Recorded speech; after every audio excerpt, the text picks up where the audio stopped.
We had an interesting situation because we were very concerned about making a film about a donkey.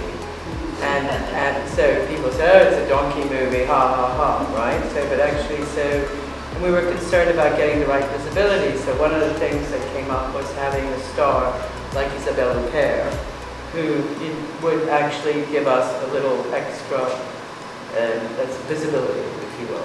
So that was actually a really good idea with respect to Cannes and with respect to marketing, but it was not such a good idea with respect to the production.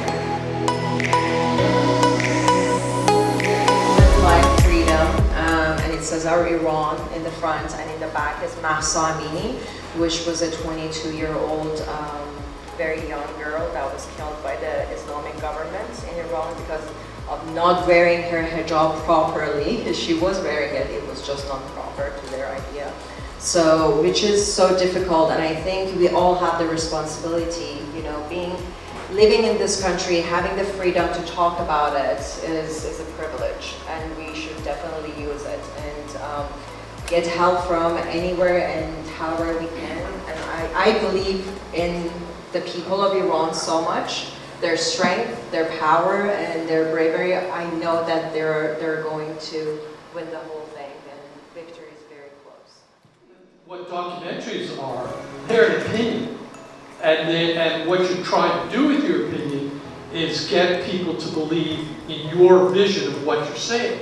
So in essence, a documentary is propaganda. You as a filmmaker or the producer or whatever, putting this project together is telling a story. Now, sometimes the story is balanced, and sometimes the story isn't balanced. You're busy telling the story with the goal of hitting your talking points. And that tends to be a problem. I think the opportunity is to make one version that works for everybody.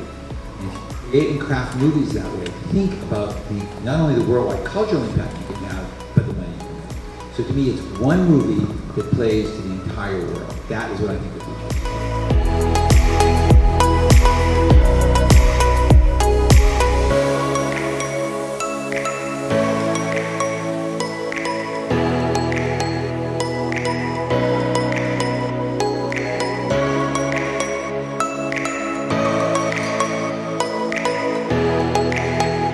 After Cannes, we sold to 150 countries, including China. So we've had an amazing feedback on this film. And, we hope that it will hit the young target. A lot of young people are very interested in it.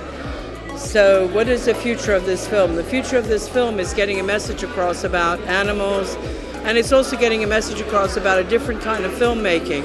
Take risks, folks. Take risks. If you're an independent filmmaker, take risks with the storytelling, but also be aware of what the craft is. The artist is one of my very close friends. His name is Mohtadi, and he did such a beautiful art on my dress, which says Woman, Life, Freedom.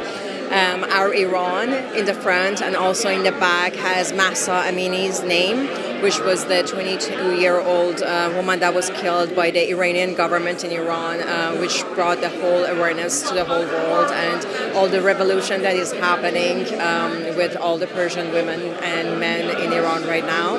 So I'm so honored and humbled to be able to have the voice that can be heard, and this is a privilege to be here and talk about matters that are so important right now. I'm not a big documentary filmmaker.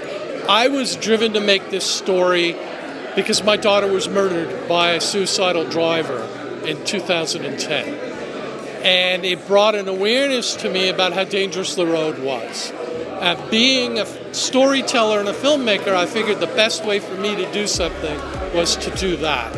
It's the first time I've ever made a film that wasn't about making money. For me, it's to get the message out and to get people angry so that I can create change.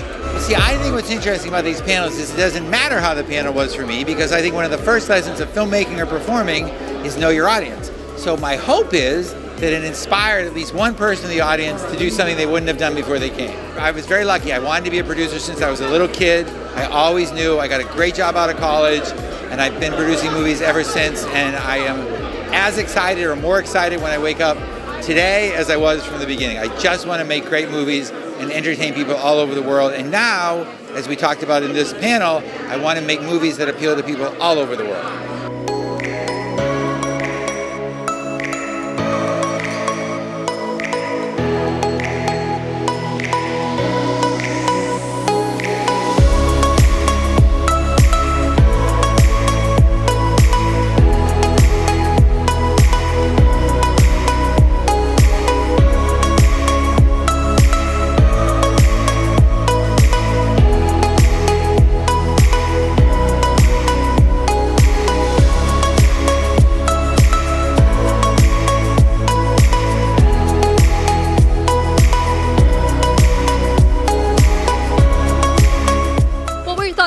Today. I thought it was really, really interesting. I particularly liked the fact that they were talking about working together with other countries, with other film companies. They were talking about when you talk about sort of getting people reflecting different people in the world, people tend to stick to color, but they talked about cultural differences, how you have to get along with, understand the sort of subtle undertones of different cultures. You know, in a way, it's great to see people coming together and creating art and telling stories that can take us somewhere positive and also give change, positive change. Well, yeah, it was one of the best panels I think we've ever had. Very dynamic, really great curation of the panel, and yeah, I hope everyone enjoyed it today. Amazing. Thank you so much for hosting. We really appreciate it. Thank you. Thanks, Rachael.